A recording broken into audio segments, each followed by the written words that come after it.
아들 천사가 무릎 꿇고 예배하고 찬송하네. 영원한 생명 말씀. 성경 봉독 읽겠습니다. 이 시간 저희에게 주시는 하나님의 말씀은 히브리서 4장 14절에서 16절입니다. 다 함께 합심으로 봉독하겠습니다. 그러므로 우리에게 큰 대제사장이 계시니 승천하신 이 곧 하나님의 아들 예수시라.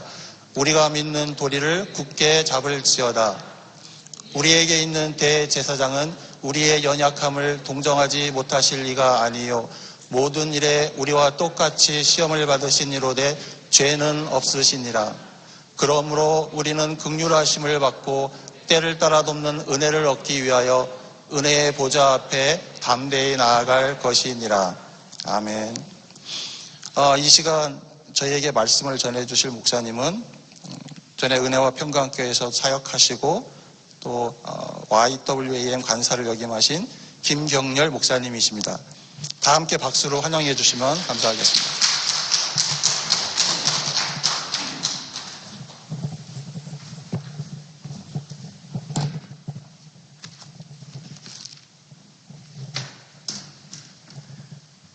안녕하세요. 반갑습니다. 김경렬 목사입니다. 네. 이렇게 또 오랜만에 함께 은혜와 평강교회에서 예배할 수 있어서 너무나 기쁘고요. 또 이렇게 불러주셔서 감사합니다. 제가 기도 짧게 하고요. 그리고 말씀 나누도록 하겠습니다. 사랑하는 하나님, 저희에게 믿음 주시고 함께 은혜와 평강교회에서 하나님 예배하게 하심에 감사합니다. 하나님 지금 말씀을 나누고 듣는 시간인데 하나님 저희가 하나님을 경외하고 신뢰함으로 하나님 말씀 앞에 섭니다. 이 말씀을 통하여서 우리에게 말씀하시고 또 하나님 이 말씀을 통하여서 하나님 우리가 예수 그리스도를 바라보며 하나님의 긍휼과 하나님의 사랑을 더욱더 묵상하는 시간 될 수 있도록 하나님 모든 시간을 주관하시고 이끌어가 주시옵소서. 하나님만을 기대하겠습니다. 감사드리고 사랑하는 예수 그리스도 이름으로 기도했습니다. 아멘. 네. 오늘은요, 예수님과 함께 은혜의 보좌로라는 제목으로 함께 은혜를 나누고자 합니다. 오늘 읽은 히브리서는요, 편지예요. 편지는 쓰는 사람이 있고 또 받는 사람이 있죠. 근데 쓰는 사람은 이 편지가 받는 사람에게 잘 전달될 수 있도록 특별히 이 내용이 오해 없이 좀 쉽게 분명하게 전달될 수 있도록 여러 가지 요소들을 고려해서 씁니다. 그 중에 한 가지가 받는 사람들의 혹은 받는 사람의 상황이에요. 그 상황을 고려해서 쓰기 때문에 그 편지를 이해하기 위해서는 그 받는 사람의 상황을 좀 알면 그 편지를 이해하기가 수월해진다는 것이죠. 이것처럼 히브리서라는 편지도 저희가 이해하기 위해서 이 편지의 내용을 잘 이해하기 위해서 받는 사람의 그 상황을 좀 살펴볼 필요가 있습니다. 그래서 제가 짧게 이 받는 사람, 처음 받아봤던 그 원 독자, 첫 번째 독자의 상황을 짧게만 한번 설명드려볼게요. 이 편지를 받는 사람들은 유대인입니다. 근데 그냥 유대인, 그 예루살렘과 유대 지역에 사는 유대인이 아니라요. 저희들처럼 저희도 한국을 떠나 지금 캐나다에서 거주하고 있잖아요. 이것처럼 그들이 익숙했던 예루살렘 유대 지역이 아니라 타 지역, 특별히 로마 제국 안에 있던 수도, 로마 시티 안에서 살아가던 사람들입니다. 그래서 지금의 이민자의 개념과 동일하다고 볼 수 없지만 저희와 좀 한번 비교해서 얘기해 보자면 이분들은 유대인인데 이민자들이에요. 근데 그 이민자 중에 예수 그리스도를 믿는 사람들. 그래서 유대인 디아스포라 중에 그리스도인이다라는 것이죠. 그러면서 로마시티 안에서 로마교회 성도로서 이렇게 신앙생활을 하던 사람들입니다. 그러면 그러한 로마교회 성도님들에게 왜 이 히브리서라는 편지를 썼을까요? 심심해서? 뭐 시간이 많았었을까요? 뭐 그럴 수도 있겠지만요. 이 히브리서가 쓰여진 특별한 목적과 아주 중요한 목적이 있었어요. 그것은요, 로마 교회 성도님들의 믿음을 붙잡아 주려는 목적입니다. 조금 더 단도직입적으로 설명드리면 배교를 막으려고 썼어요. 지금 로마 교회 성도님들이 배교를 하고 있습니다. 예수를 믿는 믿음을 버리고 나 예수 믿는 거 지긋지긋해. 그러면서 교회를 떠나는 거예요. 한 사람만 떠나지 않아요. 두 사람만 떠나지 않아요. 많은 사람들이 떠나고 있어요. 그거를 막으려고 히브리서가 쓰여졌습니다. 그러면 지금 로마 교회 안에 어떠한 비하인드 스토리가 있었길래 이 성도님들은 예수를 믿는, 예수 그리스도를 믿는 믿음을 포기하고 교회를 떠나고 있을까요? 그 비하인드 스토리에 대해서 짧게만 소개해드리면, 당시 로마 시티 안에 큰 불이 일어났어요. 로마가 14구역으로 나눠져 있었는데 그 중에 10구역이 탈 정도로 대화재가 일어났습니다. 근데 그 대화재의 방화범이 로마 황제다라는 소문이 퍼지기 시작했어요. 그래서 거기에 있는 민심이 아주 화가 났습니다. 그 성난 민심이 로마 황제를 계속 분노에 찬 그 눈빛으로 쳐다보니까요, 천하의 로마 황제도 정치적 부담감을 안기 시작했어요. 그래서 이 정치적 부담감을 그래도 해소하기 위해서 정치적 희생양을 찾기 시작했습니다. 근데 딱 보니까 저 사람들 좀 만만해. 저 사람들 뭐 힘도 없고 뭐 가진 것도 없고 저 사람들 만만해. 라고 해서 지목했던 그 희생양이 바로 크리스찬들이었어요. 그래서 이제 로마 시티 안에 있는 예수를 믿는 모든 사람들은 예수를 믿는다는 이유로 이제 잡혀가기 시작합니다. 그리고 고문을 당하고 죽임을 당하고 그들이 가지고 있었던 모든 재산을 정부한테 빼앗기기 시작했어요. 그러한 박해가 일어나고 있는 중에 있던 사람들. 그래서 이 박해를 벗어나려면 딱 한 가지 쉬운 방법이 있었는데, 예수를 믿지 않는다라고 이야기하면 돼요. 로마 군인들이 와서 당신 예수 믿어? 라고 얘기하면 안 믿어. 나 예수 몰라. 이상한 사람들인 것 같아, 그 사람들. 그러면서 예수를 안 믿는다고 얘기하면 그 박해의 상황에서 벗어날 수 있어요. 그러나 지금 히브리서를 받아보고 있는 이분들은요, 그렇게 쉬운 결정하지 않고요, 예수 그리스도를 계속 믿고 있었던 사람들, 그 사람들에게 지금 이 편지가 쓰여졌다라는 거예요. 이 배경 속에서 여러분들이 히브리서 한 13장 정도까지밖에 안 되니까 이 사순절 기간 동안 한번 또 묵상해 보셔도, 예수님의 고난을 계속 묵상하며 그 길을 포기하지 않고 걸어갔던 그 믿음의 선조들의 또 그 상황들을 함께 고려하며 묵상해 볼 수 있는 또 좋은 책이 되겠죠. 그러나 오늘 13장까지 다 나눌 시간은 없고요. 오늘은 딱 3절만 살펴보도록 하겠습니다.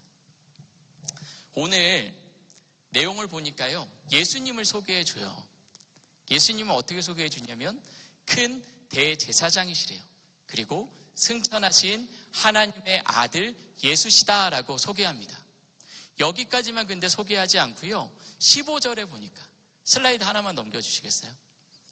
15절에 보니까요, 이렇게 더 설명하고 있습니다.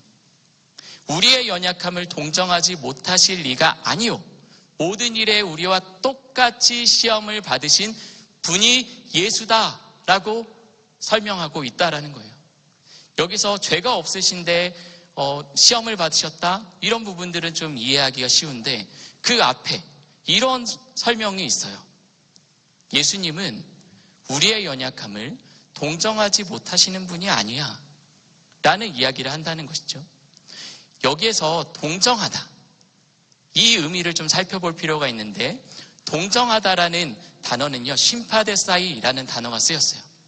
이 단어는 사전적 의미 안에서 다른 이와 동일한 감정을 느끼다, 공감하다라는 의미를 가지고 있는 단어입니다. 지금 히브리서가요, 예수님을 이렇게 소개하고 있는 거예요. 예수님은 우리의 연약함을 공감하지 못하시는 분이 아니야 라고 이야기하는 것이죠. 당연히 전지하신 하나님이시니까요. 예수님은 하나님이시잖아요. 그러니까 당연히 공감하실 수 있죠. 모든 거 아시니까. 그런데 이 히브리서 저자는 그 부분이 아니라 다른 근거를 들어서 예수님이 공감하실 수 있는 분이야 라고 얘기해요.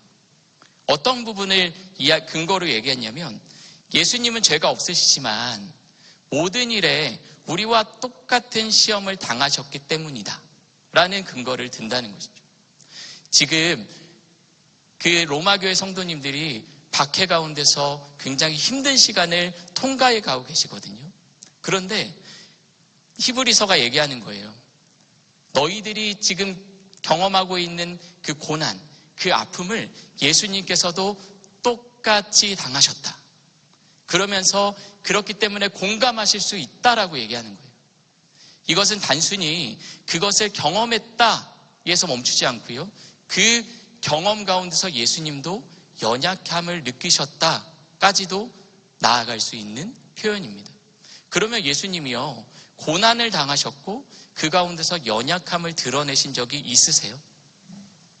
혹시 여러분들 성경 읽으시다가 그런 부분 발견하신 적이 있으신가요? 여러 부분들에서 예수님의 그런 모습들을 좀 유추해 볼 수 있지만 대표적으로 겟세마네 동산에서 예수님이 기도하실 때 이렇게 기도하세요. 이제 겟세마네 동산에서 기도한 이후에 예수님은 이제 잡혀서 십자가의 고난을 받으러 가셔야 되거든요. 근데 예수님은 그것을 아셨어요. 그래서도 예수님이 하나님한테 이렇게 기도합니다. 아버지, 하실 수만 있다면 이 잔을 내게서 옮겨주십시오. 그러나 내 뜻대로 마시고 아버지 뜻대로 해주십시오. 라고 예수님이 기도하신다고요. 그 간절한 기도 속에서 예수님께서 이 고난, 이 고통, 이 죽음의 두려움, 공포 속에서 인간이 얼마나 연약해질 수 있는지를 직접 경험하셨구나라는 것을 저희가 유추해 볼 수 있어요. 예수님은 하나님이시지만 이 땅 가운데 성육신하셔서 인간의 몸을 입고 이 땅 가운데 오셨잖아요. 그러면서 그 십자가의 고난을 들어가시기 전에 기도하셨던 그 모습 안에서 예수님이 그 인간으로서 그 공포 앞에 얼마나 연약해질 수 있는지, 삶의 어려움과 삶의 고난 속에서 얼마나 연약해질 수 있는지 예수님도 느껴보신 거예요. 예수님도 이미 경험해 보신 거예요. 그래서도 지금 고난 가운데 있는 그리스도인들의 그 고난을 공감하신다. 그 안에서 얼마나 인간이 연약해지고 비참해질 수 있는지 예수님은 다 알고 계시다. 그래서 공감하고 계시다. 라는 것을 지금 알려준다는 거예요. 이것을 통해서 지금 히브리서는 그 로마교회 성도님들에게 어떤 메시지를 전하려고 했던 걸까요? 그 로마교회 성도님들은요, 잘 모르겠지만 이런 생각들을 하고 있었을지 모르겠어요. 예수님은 아실까? 내가 이렇게 힘들다는 거, 내가 이렇게 고통 가운데 있다는 거, 내가 예수 그리스도를 믿는 믿음 포기하지 않으려고 이렇게까지 몸부림치고 있다는 거 알기나 하실까? 이 안에서 내 마음이 계속 무너져 내리고 내 마음이 지옥 같다는 거 예수님이 아실까? 모르시겠지. 예수님 신이신데, 하나님이신데 뭐 이런 걸 아시겠어? 인간이 연약해서 그렇지. 그러면서도 예수님을 향한 서운함, 예수님을 향한 원망, 이런 마음들은 없었을까요? 지금 내가 고난 가운데 있는데 예수님께서 어디 계신지도 모르겠고, 예수님께서 과연 나에게 관심이나 있는지도 모르겠고, 근데 이 상황은 점점 더 심해져 가는 것 같아요. 내가 내일을 예상했을 때 내일 이 고난이 끝날 것 같지 않아요. 일주일 뒤를 예상했을 때 끝날 것 같지 않아요. 1년 뒤, 2년 뒤를 예상해봐도 언제 끝날지 모르겠어요. 근데 예수님은 지금 어디 계시나? 이러한 삶의 고난 속에서 힘들어하고 있었을 로마교회 성도님들에게 지금 예수님은 너희와 함께 하시고, 그리고 그 예수님은 그냥 함께 하시는 것이 아니라 그 시간 안에 너희들이 연약해져 있는 것, 그것을 충분히 공감하며 함께하고 계시다라는 것을 알려주신다는 거예요. 그러면서 그들에게 위로하고 격려해 주는 것이겠죠. 더 나아가서요. 그들이 지금 포커스 되어져 있는 것은요. 자신의 상황이에요. 현실이에요. 정말 쉽지 않은 고통의 그 현실이요. 할 수만 있다면 정말 이 고통의 시간을 그냥 피하고 싶을 정도로, 그냥 포기하고 싶을 정도로 정말 고통스러운 시간들을 통과하고 있어요. 근데 그 시간 안에서 완전 거기에 포커스 되어 있었던 그들의 시선을요, 나를 위해 아파하시고 나의 모든 상황들을 공감해 주시는 예수님께로 시선을 옮겨주고 있다라는 것이죠. 그렇게 예수 그리스도께로 시선을 옮기게 한 이후에 이제 고난 중에 크리스찬들이 어떻게 믿음의 반응을 보여야 하는지 이제 권면해 주고 있습니다. 두 가지를 이제 권면해 주는데요. 첫 번째는 우리가 믿는 도리를 굳게 잡으라고 도전해 주고 있습니다. 여기에서 도리라고 번역된 이 헬라어 단어는요, 호몰로기아라는 단어가 쓰였는데요. 이 단어는 고백이라는 의미가 있어요. 그래서 여기서 보시면 우리가 믿는 도리잖아요. 이것을 쉽게 믿는 고백, 신앙 고백이라고 보시면 돼요. 우리가 믿는 고백, 우리의 신앙 고백을 굳게 잡아야 한대요. 고난 가운데 우리가 해야 할 일, 크리스찬들이 해야 할 일은 예수 그리스도를 믿는 그 믿음의 고백을 굳게 잡는 거예요. 그런데 히브리서는요, 당신의 고백을 굳게 잡으십시오라고 얘기하지 않습니다. 우리의 고백을 굳게 잡으라고 얘기해요. 여기뿐만 아니라 히브리서는 전체적으로 공동체, 교회 공동체가 함께 믿음을 붙잡고 믿음의 선한 싸움을 함께 싸워나가라고 권면하거든요. 여기서도 마찬가지입니다. 함께 이 믿음의 고백을 붙드는 거예요. 그런데 단순히 믿음의 어떠한 교리, 믿음의 말씀, 이게 아니라요, 믿음의 고백을 잡으라고 했어요. 이것은 무엇이냐면 이 고난 중에요, 함께 믿음의 공동체, 교회 공동체가 해야 될 일 중에 하나는 믿음의 고백을 공동체 앞에서 하는 것입니다. 옆에 있는 지체들에게 예수 그리스도를 믿는 믿음을 고백해 주는 거예요. 말로요. 그러면 다 같이 힘들어요. 여기 있는 모든 사람들이 힘들어요. 동일한 그 고난 가운데 있거든요. 그러면서 생각했겠죠. 아, 이 고난 어떻게 피할 수 있을까? 언제 끝날까? 어제 그 가족들 떠났는데 엊그제도 떠났고 일주일 전에도 떠났고 근데 저 사람들처럼 나도 떠나야 되지 않을까? 이렇게 막 믿음이 흔들리고 있는 사람들. 근데 다 흔들리면서 서로 얘기는 못하고 있어요. 그럴 때 누구 한 명이 제가 진짜 떠나려고 했는데 다시금 예수 그리스도의 십자가를 묵상해보고 예수님께서 나에게 베푸신 은혜를 묵상하다 보니까 내가 지금 잠깐의 평안이 아니라 영원한 생명을 위해, 소망을 위해 계속 이 길을 가야 되겠다라는 믿음의 결단을 하게 됐어요. 라는 고백을 한다고 해보면 옆에 있는 지체도요. 맞아. 옆에 있는 지체도 맞아. 그렇지. 우리 조금만 더 힘내보자. 오늘만 더 힘내보자. 라는 그 선한 믿음의 그 흐름들이 계속해서 교회를 덮기 시작하는 것이죠. 그래서도 고난 중에 교회 공동체가 함께 해야 되는 것은 믿음의 고백이고요.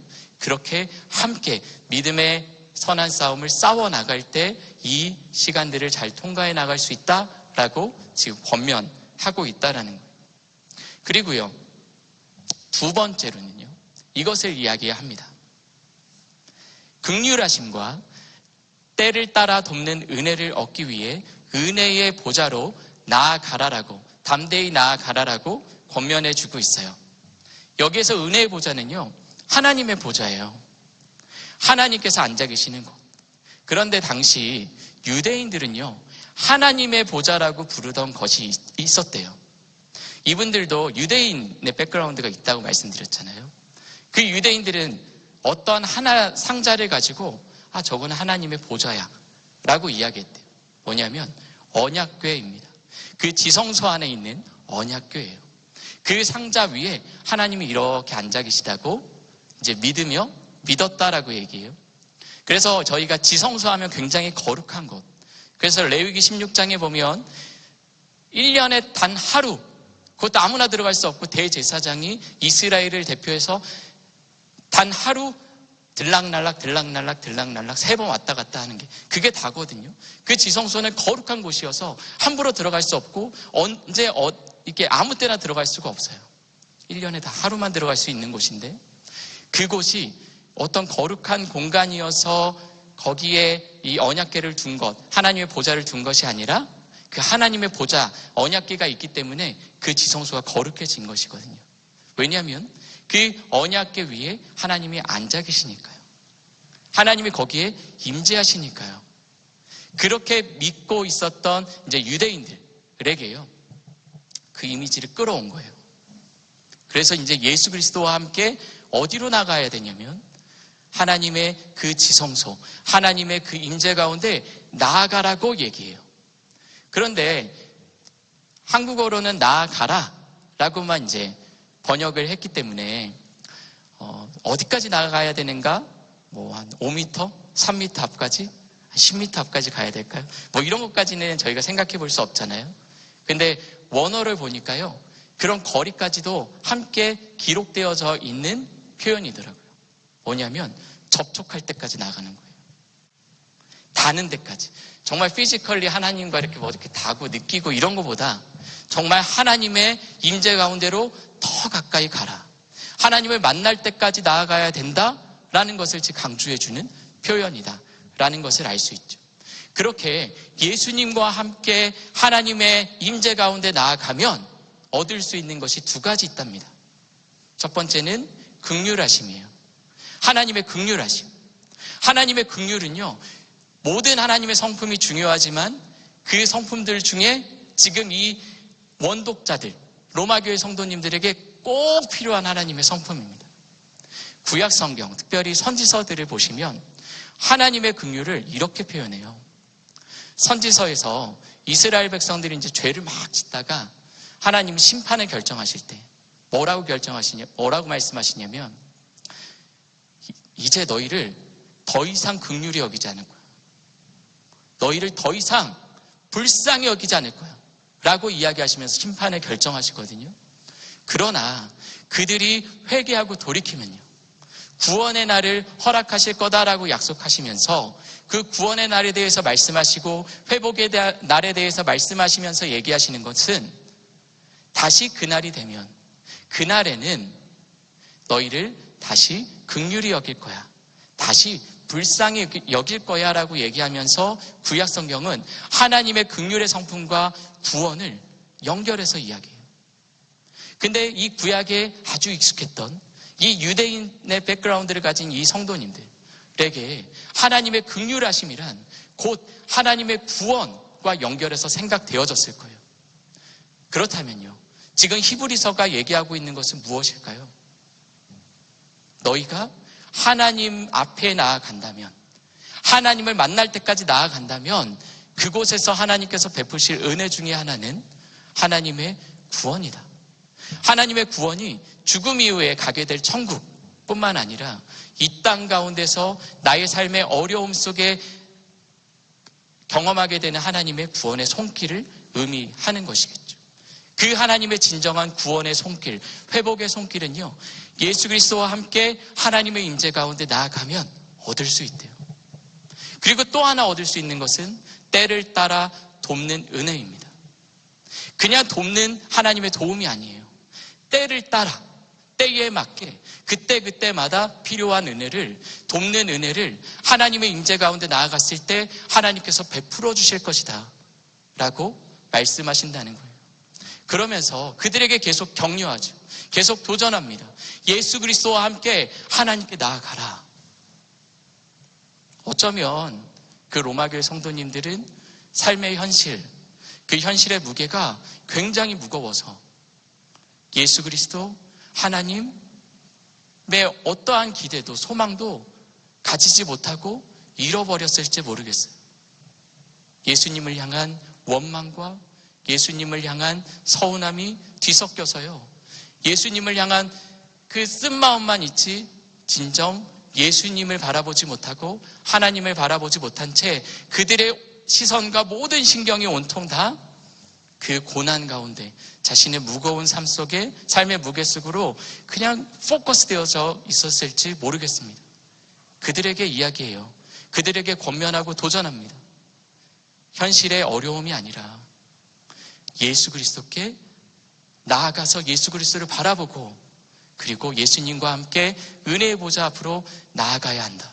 그래야만 이 자리 가운데서 승리할 수 있고 이 모든 시간 가운데 믿음을 놓지 않고 끝까지 완주하며 믿음의 선한 싸움을 싸워나갈 수 있다라고 권면하고 있어요. 이렇군요. 예수 그리스도 앞에 나아갔을 때, 삶의 고난 가운데 예수 그리스도 앞에 나아갔을 때요, 우리는 예수님의 위로를 경험할 겁니다. 우리의 그 아픔 가운데 함께 충분히 아파해 주시는, 공감해 주시는, 우리의 마음을 돌아봐 주시는 예수님을 만나게 될 거예요. 더 나아가서 그 예수님과 함께 진정한 구원의 손길, 진정한 도움의 손길을 만나는 하나님의 임재 가운데 나아가게 될 줄 믿습니다.